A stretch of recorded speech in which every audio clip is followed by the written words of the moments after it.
ॐ विश्वानि देव सवितुर्दुरितानि पराशुभः यद्भद्रं तन्न आशुभः। ॐ शान्तिः शान्तिः शान्ति। ओम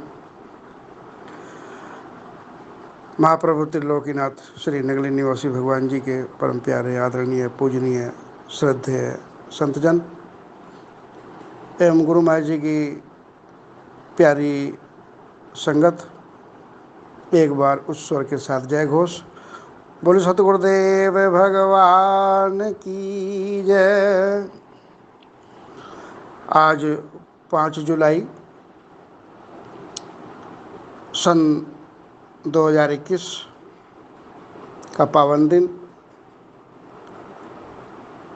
और हमारे ध्यान सत्र का द्वितीय सत्र का ये जिसे चलिया कहते हैं हम लोग, 40 दिन का एक चलिया होता है।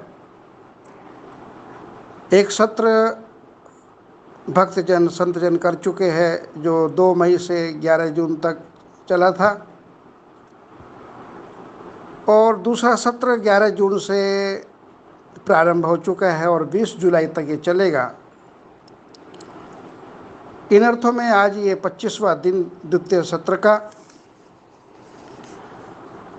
कोविड-19 यानी कि कोरोना महामारी के काल में ये सत्र चल रहे हैं।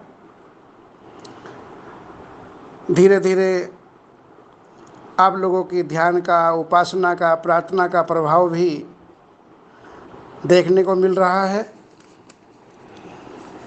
जहाँ प्रतिदिन एक दिन में भारत के अंदर लगभग 4 लाख से ऊपर मरीज आ रहे थे प्रतिदिन, अब वहाँ पर ये आंकड़ा धीरे धीरे लगभग 35,000 के करीब आ गया है एक दिन में। कहाँ 4 लाख और कहाँ 35,000। ये आपकी ध्यान का, साधना का ही परिणाम है, आपकी प्रार्थना का ही परिणाम है कि महाप्रभु ने आपकी प्रार्थना को स्वीकार करके इस महामारी के प्रभाव को धीरे धीरे समाप्त कर दिया है। हम समाप्ति की ओर हैं और मुझे लगता है कि जब तक आपका ये चलिया का यानी कि 40वें दिन का द्वितीय सत्र संपन्न होगा 20 जुलाई तक, कदाचित प्रभु हम जीवों पर कृपा करते हुए इसकी जो प्रकोप है उसको और कम कर दे, ऐसी आशा है। आज प्रातःकाल में श्री गुरु मंदिर नगली साहिब की जो सेवा समिति है उसके निर्देशक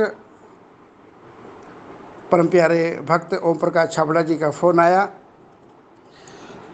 और वो इस दास से निवेदन करने लगे कि इंद्र देवता तो बारिश नहीं कर रहे हैं, परंतु स्वामी जी आप तो सत्संग वर्षा कर दो ताकि साधकों का जो हृदय है भक्ति भाव से तरोताज़ा हो जाए। तो उनके विनय भरे इस निर्देश को मानते हुए दास कुछ कहने चला है सत्संग में उन साधकों के लिए जो पिछले लगभग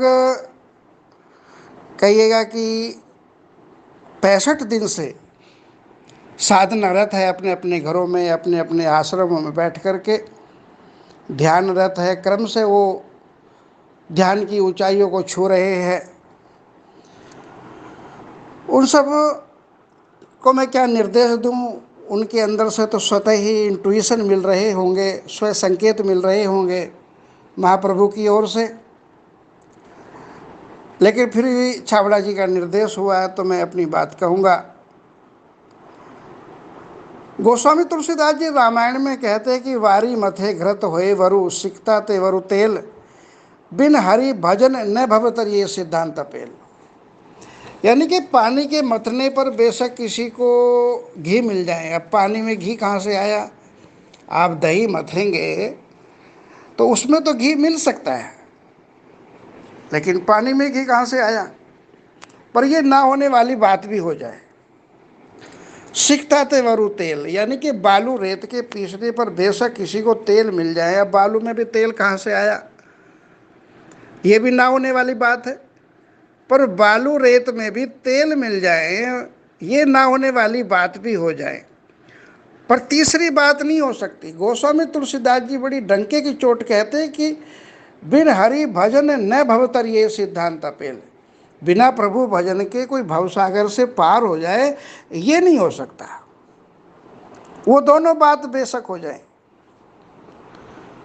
और भगवान का तो कहना है, गोस्वामी तुलसीदास जी रामायण में ही लिखते हैं कि पुरुष नपुंसक नारी वा जीव चराचर कोई, सर्व भाव भज कपट तजी, मोहि परम प्रिय सोई। अखिल विश्व ये मोर उपाया, सब पर मोहि बराबरी दया।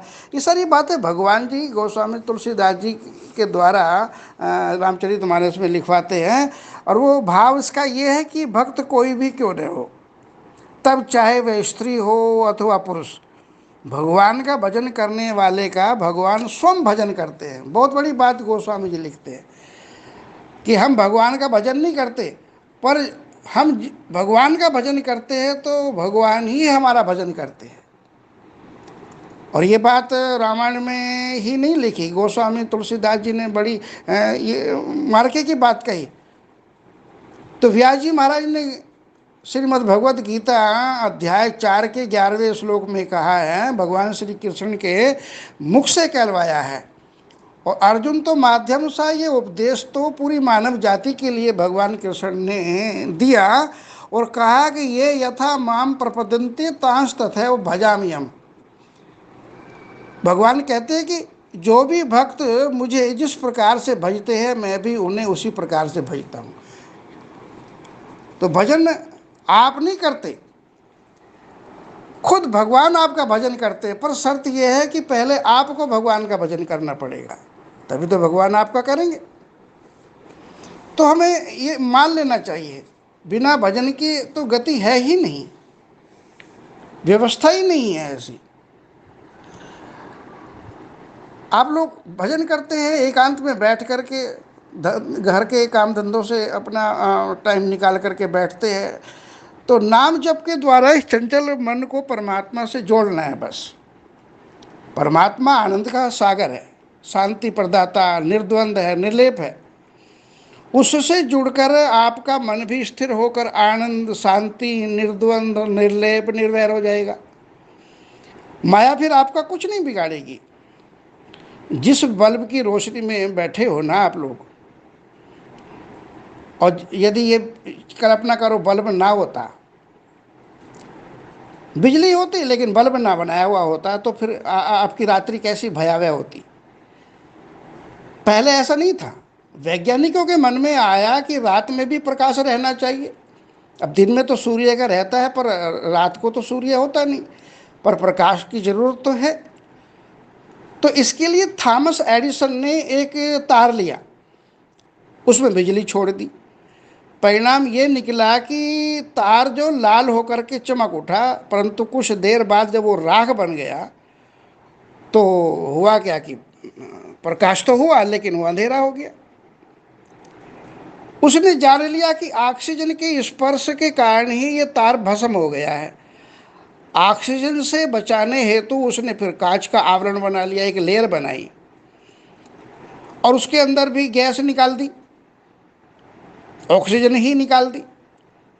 और जब दोबारा बिजली छोड़ी तो वो प्रकाशित हो गया, क्योंकि टंगस्टन जो धातु थी वो उसके अंदर थी, और ऑक्सीजन भी निकाल दी जो जलाने में सहायक होती है। परंतु ये धुंधला था, साथ ही बल्ब फूट भी जाता था।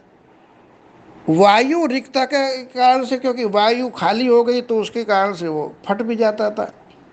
अब उसने विचार किया कि जलने वाला तार भी बारीक टंगस्टन धातु का हो, कांच भी पतला होना चाहिए, साथ में बल्ब के अंदर न रिक्तता भरकर कोई ना कोई ऐसी गैस होनी चाहिए जो इनर्ट हो, यानी कि निष्क्रिय हो, जिस पर किसी भी रासायनिक क्रिया या प्रतिक्रिया ना होती हो।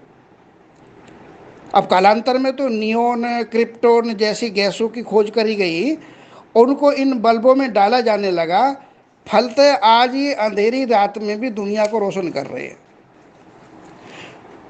इसके बावजूद अब इन बल्बों पर किसी प्रकार की गैस का प्रभाव भी नहीं पड़ता। क्योंकि अब ये निर्लेप जो हो गए हैं, इनर्ट स्थिति में, निष्क्रिय स्थिति में जो आ गए हैं, ऐसे ही निरंतर नाम सुमरण से आप भी अपने अंतःकरण को माया के प्रभाव से जब निष्क्रिय बना लोगे, निष्प्रभावी बना लोगे, तो तभी तो हमारे संत महापुरुष कहते हैं कि श्वास श्वास में नाम जप, वृथवा श्वास मत खोए, ना जाने इस श्वास का फिर आवन होए न होए। हाँ? गुरु ग्रंथ साहिब में हमारे महापुरुष कहते हैं कि श्वास श्वास में सुमरो गोविंद और मन अंतर की उतरे चिंध। श्वास श्वास में, हाँ? हमारे जितने भी श्वास 21,600 की संख्या में श्वास आते और जाते हैं, तो एक श्वास भी बिना भजन के नहीं जाना चाहिए, हर श्वास में जपा जाना चाहिए। ये कोशिश करनी चाहिए हमें। श्वासों की कीमत को कहता हूँ, कहे जात हूँ क्या बजाऊँ ढोल, श्वासा खाली जात है तीन लोक का मोल। कबीर जैसे साधक, कबीर जैसे योगी, कबीर जैसे महापुरुष इस श्वास की कीमत को जानते, तभी तो वो कहते हैं न, कि एक श्वास की कीमत 3 लोक के बराबर है, 3 लोक के बराबर। और 21,600 में हम रोज डिस्चार्ज कर देते हैं। अब एक श्वास की कीमत 3 लोक के बराबर है, जरा कल्पना कीजिएगा ठंडे दिमाग से। और 21,600 को जरा मल्टीप्लाई कर दीजिएगा, गुना कर दीजिएगा। कल्पना नहीं कर सकते इतना नुकसान हम कर देते हैं यदि हम एक दिन बिना भजन के कर देते हैं। आप भगवान का ध्यान इसलिए करें कि ध्यान से हमें और आपको सब कुछ चार्जिंग मिलती है। आप लोग जिस मोबाइल फ़ोन का प्रयोग करते हैं, मैं भी ये रिकॉर्डिंग करने के लिए जिस फ़ोन का इस्तेमाल कर रहा हूँ, तो ये बड़ी गजब की चीज़ है। इसके उपयोग के समय आप एक साथ 4 तरह की ऊर्जा का प्रयोग कर रहे होते हैं। नंबर 1 ऊर्जा रुपयों की है। रुपया समाप्त तो होते ही बात समाप्त हो जाती है। आगे बात करने से पूर्व आपको उसमें रुपये डलवाने पड़ेंगे। नंबर 2 ऊर्जा है मोबाइल बैटरी की। बातचीत करते करते यदि बैटरी नील हो गई है तो शेष बात बैटरी रिचार्ज होने पर ही होगी। नंबर 3 ऊर्जा है अपने शरीर की। बात करते करते यदि आप थक गए हैं या भूख प्यास लगने लगी है तो रिचार्ज होने के लिए आप नींद, भोजन, पानी आदि लेते। अब आते हैं नंबर 4 की ऊर्जा पर। ये चौथी ऊर्जा इन तीनों से परे एवं सर्वोपरि है, जो शरीर को चलाती है। उस ऊर्जा का नाम है आत्मा। उपदेश लेने से पहले क्या कभी आपको आत्मा के रिचार्ज करने का विचार आया था? आप लोगों ने अपने अपने गुरुओं से, अपने अपने रहबरों से जो ज्ञान लिया है, उससे पहले तो आपको आत्मा का ज्ञान ही नहीं था। गुरुओं ने कृपा करके आपको आत्मा का ज्ञान दिया, आत्मा का बोध दिया। अब जरा ठंडे दिमाग से सोचो, जब पहले की तीनों ऊर्जा के बिना काम नहीं चलता तो आत्मा को रिचार्ज किए बिना कैसे चलेगा? ध्यान नाम उस आत्मा को परमात्मा से रिचार्ज करने का ही तो है। यदि आप इसे रिचार्ज नहीं करेंगे तो आपके तन मन में आवेग, आवेश, अशांति, क्रोध, हिंसा, रूठना, रोना, धोना, आगजनी, आत्महत्या जैसी क्रिया प्रतिक्रिया होने लगती। उसका शमन करने के लिए लोग सुरापान करते हैं, मांसाहार करते हैं, जुआ, बलात्कार, चोरी, बिलावट, घटतोली और न जाने क्या क्या कर्म कुकर्म करते। परंतु जो जो दवा की तो मर्ज बढ़ गया वाली बात होती है।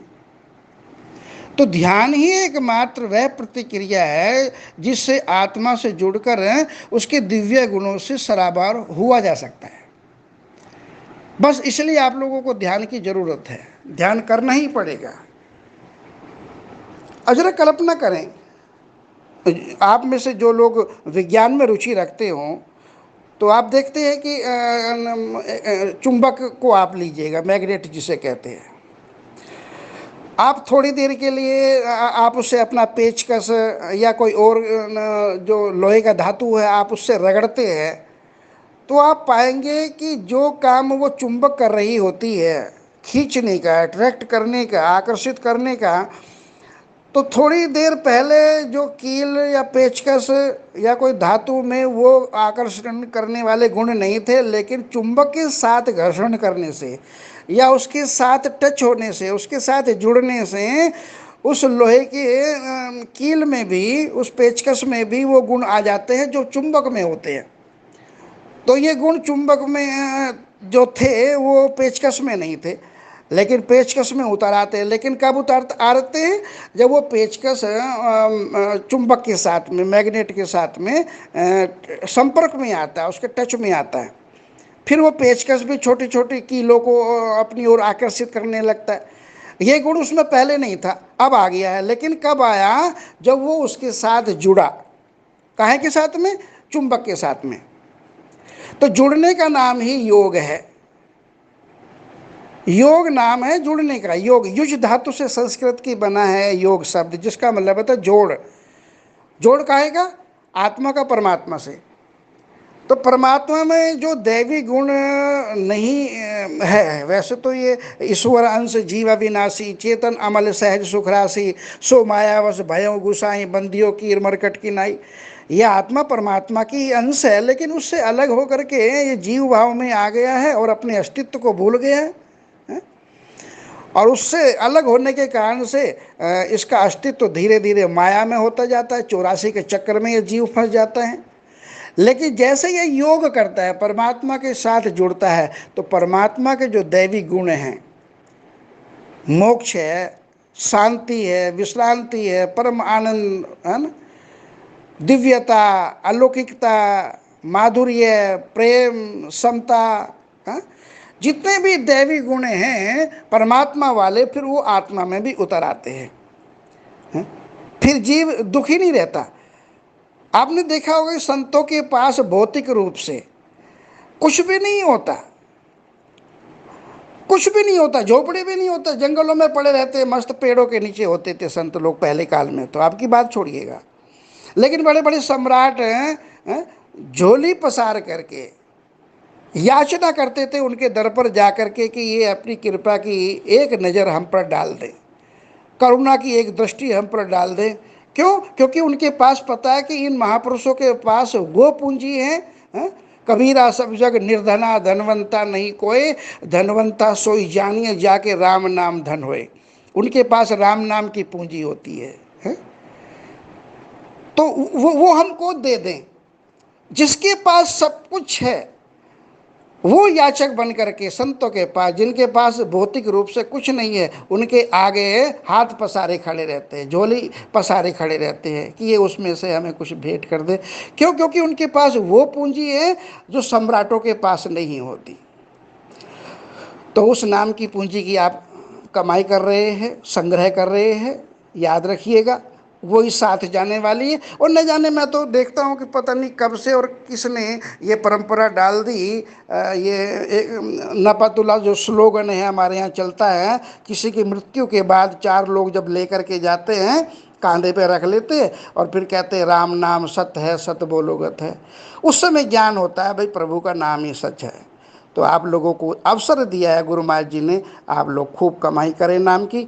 और अब मैं ये निवेदन करूंगा कि गुरु पूर्णिमा 24 जुलाई की है और श्री गुरु मंदिर नंगली ट्रस्ट की ओर से निर्देश हो चुका है कि गुरु पूर्णिमा को 24 तारीख को जुलाई को केवल संत ही पूजा करेंगे। बाकी जो भक्त लोग हैं वो 16 तारीख से, यानी कि संक्रांत से 16 जुलाई से लेकर के 23 जुलाई तक गुरु पूर्णिमा के लिए श्री नंगली साहिब आ सकते हैं। इस बीच में बारी बारी भीड़ भड़का ना हो, कोरोना की प्रोटोकॉल को देखते हुए ये नियम बनाया है, इसे आप मानेंगे ऐसा निवेदन है। इन्हीं शब्दों के साथ में अपनी वाणी को विश्राम। बोले सतगुरुदेव भगवान की जय। हरिओम तत्सत।